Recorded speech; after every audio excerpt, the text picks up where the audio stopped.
Hai, Assalamualaikum. Hari ini kita akan belajar Pendidikan Islam tahun 2, bidang Sirah. Tajuk hari ini adalah Sesuci Hati Kekasih Allah. Nabi Muhammad SAW bersabda, "Apabila hati baik, seluruh anggota turut menjadi baik." Riwayat Al-Bukhari dan Muslim. Jom kita baca kisah Nabi Muhammad. Allah Subhanahu Wa Taala memuliakan Nabi Muhammad SAW dengan tanda-tanda kenabian. Semasa baginda masih kanak-kanak, dadanya dibedah oleh malaikat. Seorang pendeta Yahudi dapat mengenali bahawa baginda ialah Nabi akhir zaman. Hal ini berdasarkan tanda-tanda yang jelas kelihatan pada Nabi Muhammad SAW. Apakah tanda-tanda kenabian Nabi? Jom kita lihat. Tanda-tanda kenabian Nabi. Yang pertama, dada Nabi Muhammad SAW dibedah oleh malaikat semasa baginda masih kecil. Yang kedua, awan sentiasa menaungi Nabi Muhammad SAW. Yang ketiga, terdapat tanda kenabian di belakang tubuh Nabi Muhammad SAW. Yang seterusnya, jom kita lihat bagaimana peristiwa hati Nabi Muhammad SAW disucikan. Yang pertama, Nabi Muhammad SAW dilahirkan di kota Mekah. Semasa kecil, baginda disusui oleh Halimatus Sa'adiyah.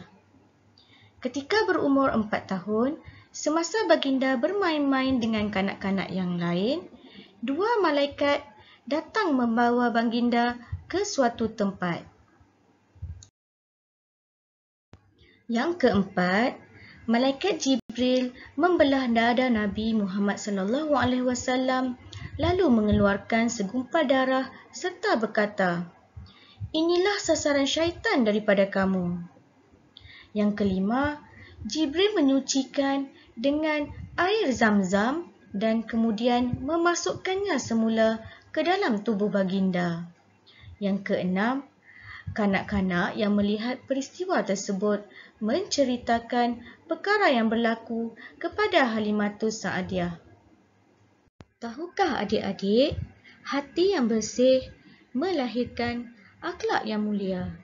Jadi, kita perlulah menjaga hati kita dari perkara-perkara yang mungkar.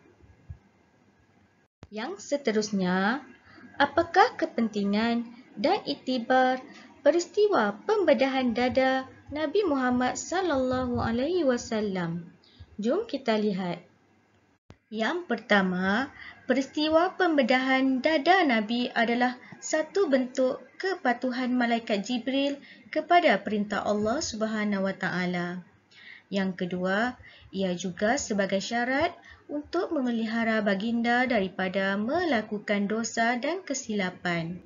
Yang ketiga, ia juga sebagai satu bentuk persediaan kepadanya sebelum menerima wahyu kenabiannya. Yang keempat, dengan penyucian hati akan memberikan sifat-sifat terpuji, kekuatan dan persiapan baginda untuk menjadi seorang Nabi. Yang kelima, Nabi Muhammad akan lebih bersedia untuk menerima wahyu dengan keadaan yang sempurna, bersih dan diredai. Yang terakhir, ia juga dapat menjauhkan diri baginda daripada gangguan dan kejahatan daripada syaitan. Baiklah, kesimpulan daripada kisah Nabi ini, kita hendaklah sentiasa melakukan kebaikan dan menjauhi kejahatan agar hati kita sentiasa suci. Sampai di sini dahulu kelas kita, sehingga berjumpa lagi.